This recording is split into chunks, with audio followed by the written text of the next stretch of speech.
Welcome to Mindboost Moments, a podcast for those who want to hear from like-minded people and how they're making a dent in the world.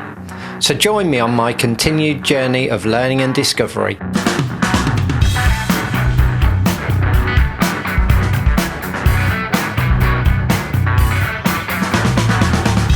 This week I had the pleasure of speaking with Derek Cogdon, who's a contract director for Compass Group at Salford University. We spoke about the services his team delivers at Salford Uni and the change in face of work within the FM industry.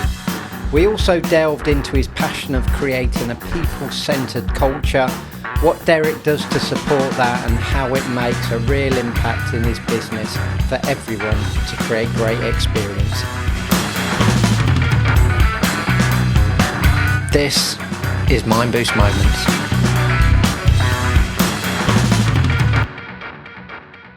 So most people get, chefs or, cleaning or security. And it's interesting when you say about soft services, I think it's that sort of language that not everybody gets. So what does that mean, soft services, as opposed to, I guess, hard services? So soft services is the element where an operator would deliver a service generally out of hours or behind a house operation piece. So if you have a cleaner that will come in and clean a building, we normally used to call them the pixies in the night. You don't see them, they just deliver something and it arrives. And same with catering is preparation. So soft services is that touch, that soft touch to give that operational deliverance to a customer. Generally front facing or back of house facing. Hard services is when you're delivering with fabrication, you're fixing the building, you're dealing with a process, infrastructure. That's sort of generally the both. So soft services, hard services. People will have different abbreviations or understandings of that, but that was an easy way for me to try and explain that to a customer or to a colleague. And I suppose it might be called, soft FM and hard FM. Yeah, and I think FM, it's sort of changed over the years because you've got IFM integrated facilities and you've got TFM total facilities. And that is a variation of whatever nuances there are, because something could be hard services led, where you bolt on soft surface platforms, or reverse that, where you've got a lot of soft services led by a catering or a cleaning contract, and then you bolt on other. Yeah. Or you might bring a subsidiary partner in to help deliver some of them soft services if you haven't got the skill set. So it's ever evolving. And IoT technology, when we're talking about robotics and cobotics, is changing the FM marketplace significantly. And do you think that's something that is, is becoming more and more common in services delivery? Yeah, I think it is. I think because we always have the element of how do we be more innovative? How do we be more productive in your square footage or your operational deliverance or your service stream model out there? How do we deliver that better and effectively? And people are a huge impact of that. And I think we have to, don't take that away, that we always need people to do the work that we have to deliver. But if we have an intelligent scrubber guy that you can map out and cleans the floor for you, we sometimes get reversed. Well, you're taking the cleaner's job away. No, we give them the jobs that need the detail, the things that we can't do every day, where we can just divert their work elsewhere. So I think that's where the innovation's coming in a lot more better. Yeah, and I was only having a conversation, this week, and it's a constant conversation about AI and, and there is a subtle difference. AI and is not necessarily robotics. That there's obviously a merging of those technologies as well that deliver, as you say, innovative solutions and enables humans then to do what they're really good at, which is being human. Yeah, and I think there was a product that came on the market. I'm not going to obviously share products. I don't want to sell anything because that's not what it's about.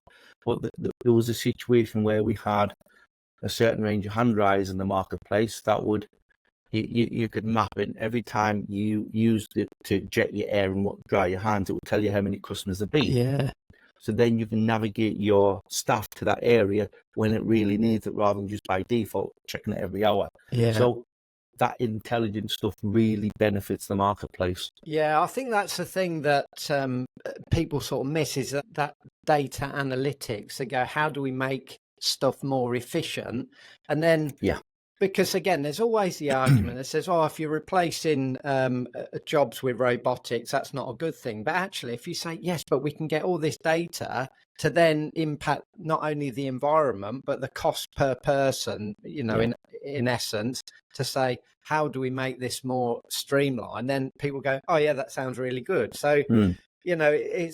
I suppose it's picking the right stuff to do, the aim is to do the right stuff all the time to make things more efficient, more Yeah. cost effective, and generate a better service for customers and clients. Agreed. I think what we can't take away is that people factor, that everything we do, as I alluded to earlier, we need people. Yeah. So even if we have intelligent data or robotics or stats and infrastructure, let's retrain and refocus the mindset of the individual who's working in that building or that operation or that outlet to do something more effective within their work time. Because there's nothing more ineffective or unproductive for a person when you are walking from one building to the other and doesn't have any production time in. Quite. It feels quite derogative sometimes when you're outside trying to sweep a road and you don't need to be there. You can have a machine that does that for you, for example. Yeah.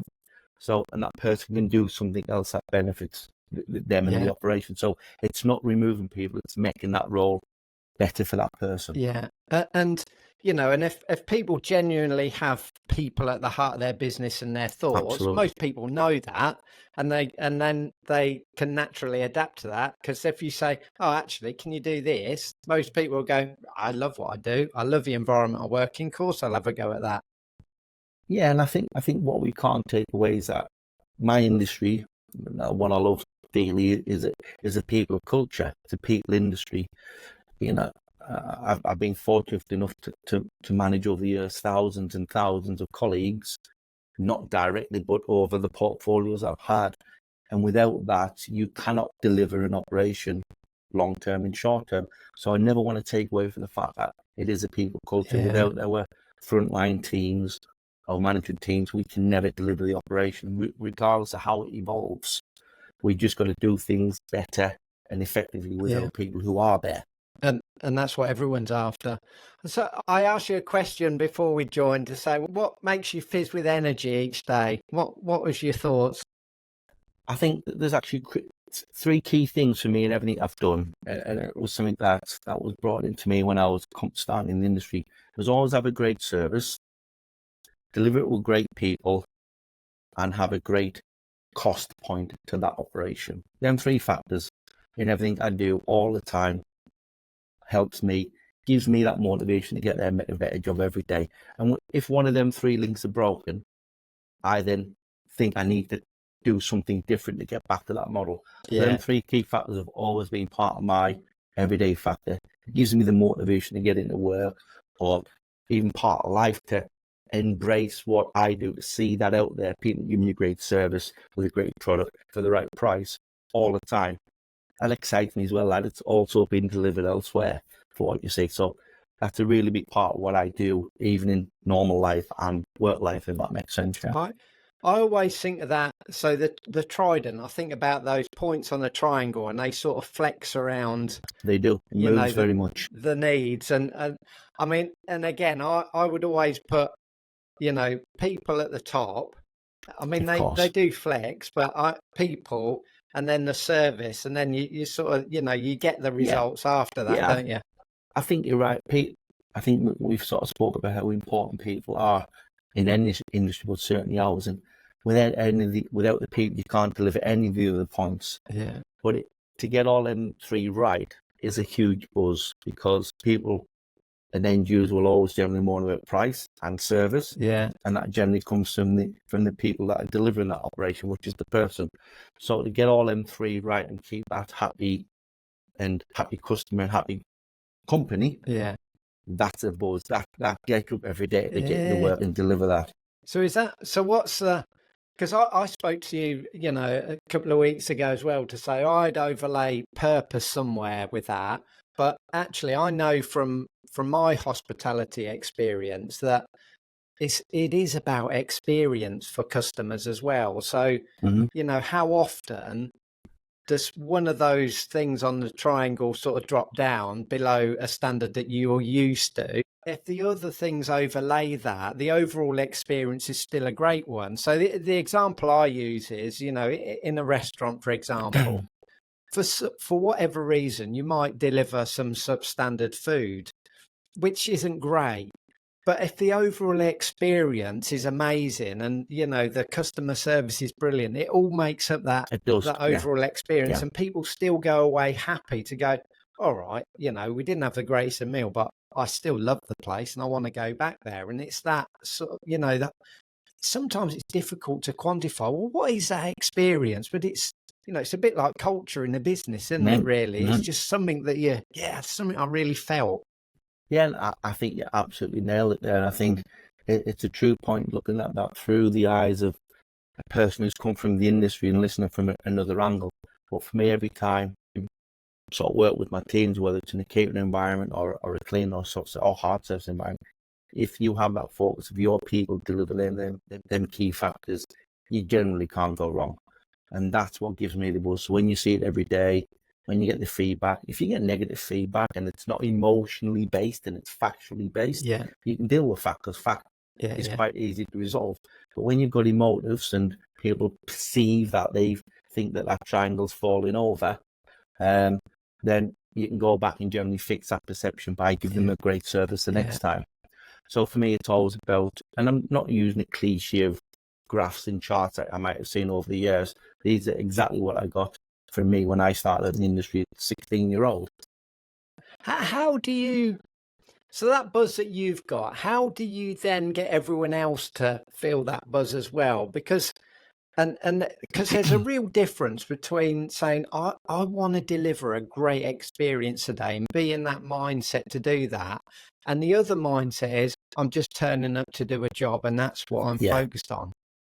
I think for me, because I've had to learn from all angles of operation, right from the core element of learning a career path, and as does a lot of my colleagues, and going to new industries where I wasn't running cleaning or security or pest before, and learning that marketplace, seeing things that didn't look and feel or to that sort of world that I was part of.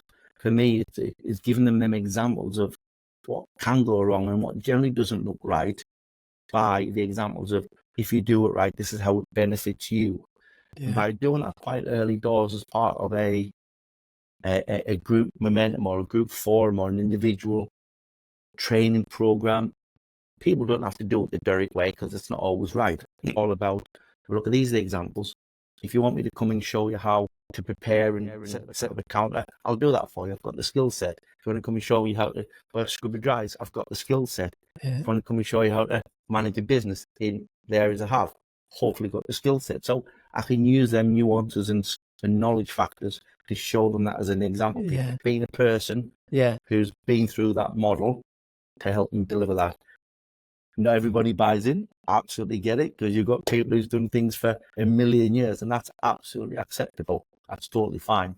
But I think if you see enough of that buzz every day, it's effective. It's great. People get involved in it. You see, you're always happy, even when it's busy and the chips are down. You've got to focus your mind on them points all the time. Get the people right, and the rest will fall in place. And that's, I think that's a challenge that every business has, is we understand that, not understand, but we know that people are at the heart of every business.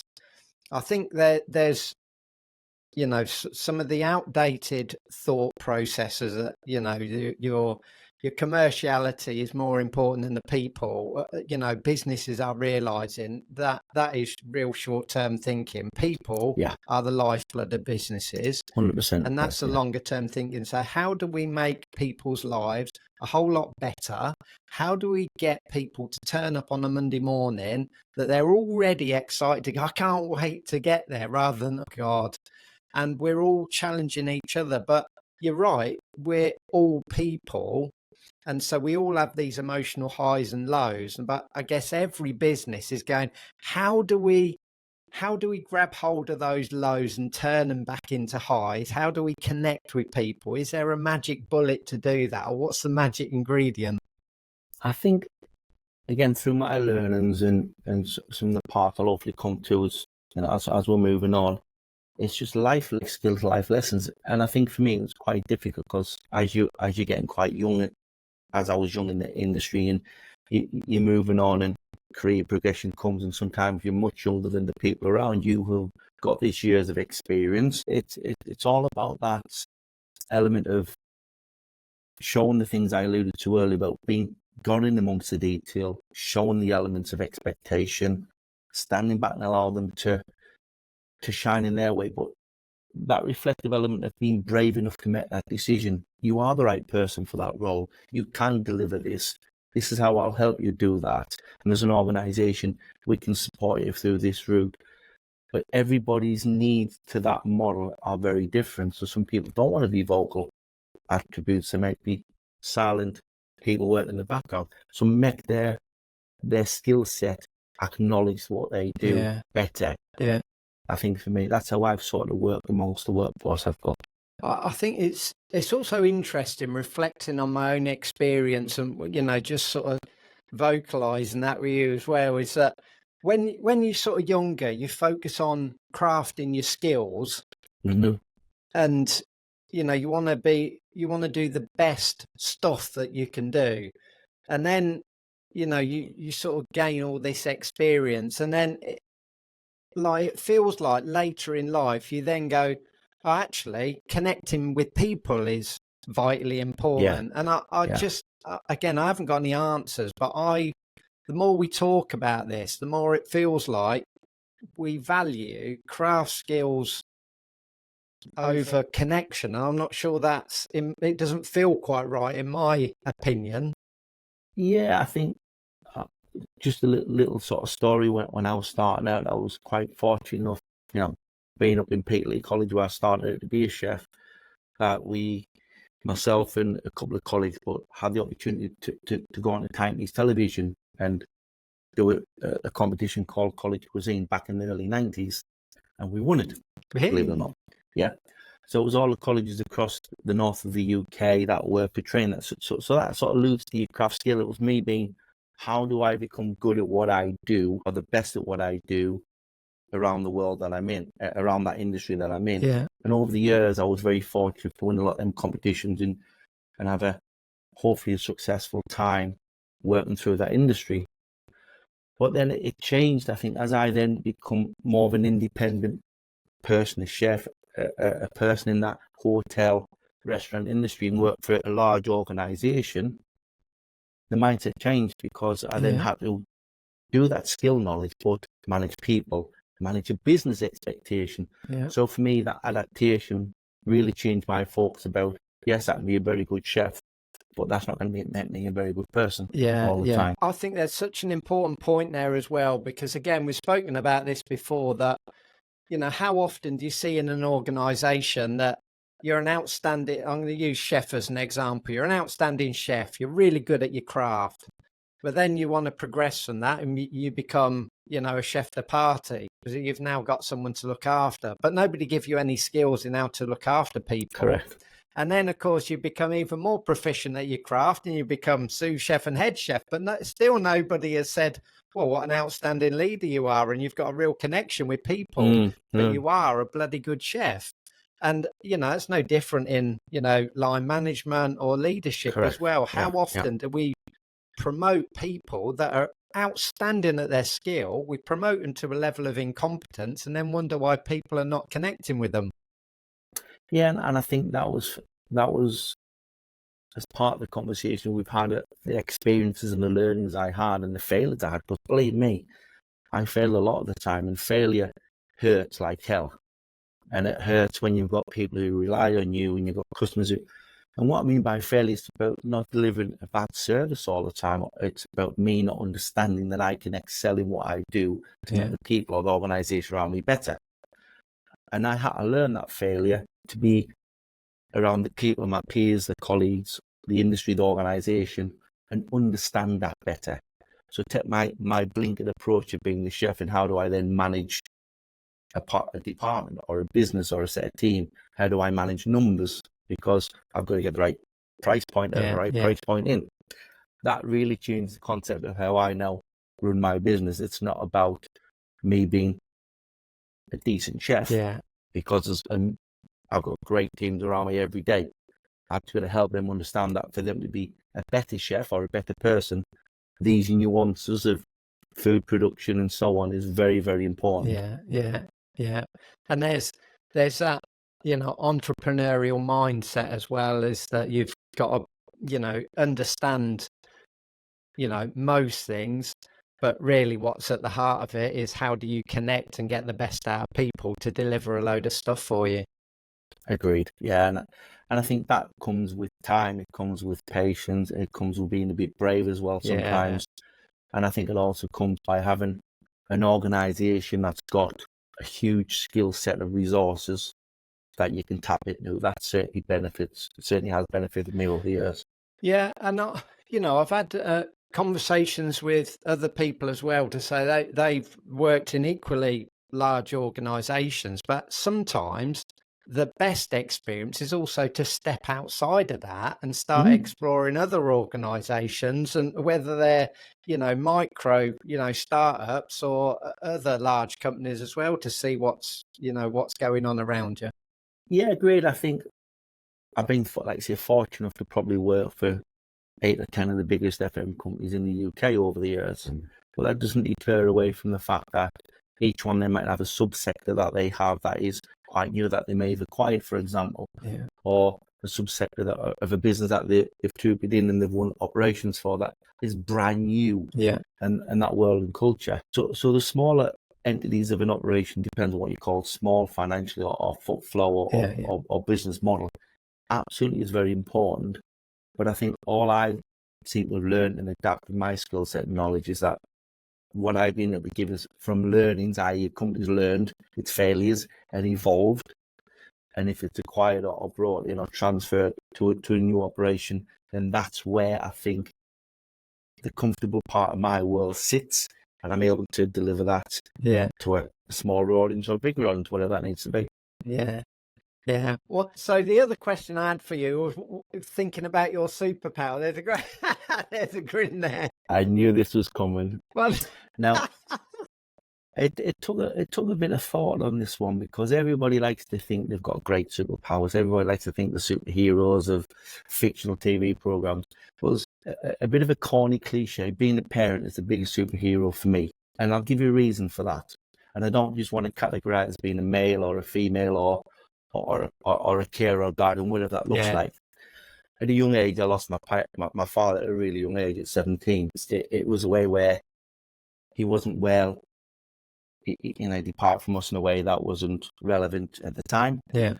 So I always have this desire, if and when I have children, I want to be that person that I'm there. I can grow. If they fall over, it's going to hurt. There's somebody there. And use that learning model as a parent to be a superhero to the eyes of the beholder, as it's called, because I didn't have that luxury from being a teenager. And being very young, my dad was always away working, so I sort of had that young age of that blankness of what do I go to? And a lot of the superheroes on the TV were just in comics. So weren't around; they were just in comics at the time, back in the dinosaur days. But now I'm saying to the kids is that we see the Marvel, we see the DCs, we see all the superheroes on the TV, and it's great. That excites them. But each one of them are generally a parent or a father or a guardian or a mother and so it resonates very much to me, and pretty much why it needs a little bit of thought rather than say I want to be a Superman or have a unique power. I think for me, collectively, that is the answer, really. There's a couple of things in there. So you've just got me thinking. The only sort of superhero that I can think of that you connect with a dad as well is Ant-Man. So in Ant-Man, he's got his daughter, hasn't he? But in all the other ones, they're actually quite insular. I'm not sure they have. I mean, someone will correct me, I'm sure, but that's the one that springs to mind. And I think for me, I didn't want to get down that cliche. Don't get me wrong, I do have favourite superheroes, and I'm not going to lose that because I'll probably get told off.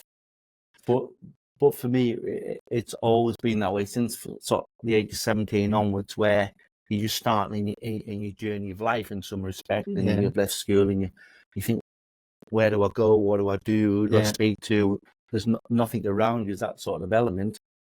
That superhero person or figurehead, I had to be sort of sometimes make up. Yeah. Or you borrow somebody else's, if that makes sense, Yeah. And so I always vowed that would be that ultimate goal, and try use some of that superhero dadness, if that makes sense, into work as well. Yeah. I was just going to ask you that question. How does that translate into work as well? Well, I think because the learnings of life, like I said, the failures, and not having a dad at young age is a failure because he wasn't around. Not a failure for him, not a failure for me, but a failure that part of that life I couldn't experience it. So that's what I mean by that. Yeah. So if someone has a challenge where they've lost a parent, or they go through that through work, sometimes you can empathise.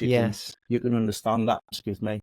You can sort of bring that in how you then deal with the aftermath of that, and the timelines and the plannings of whatever age category they have.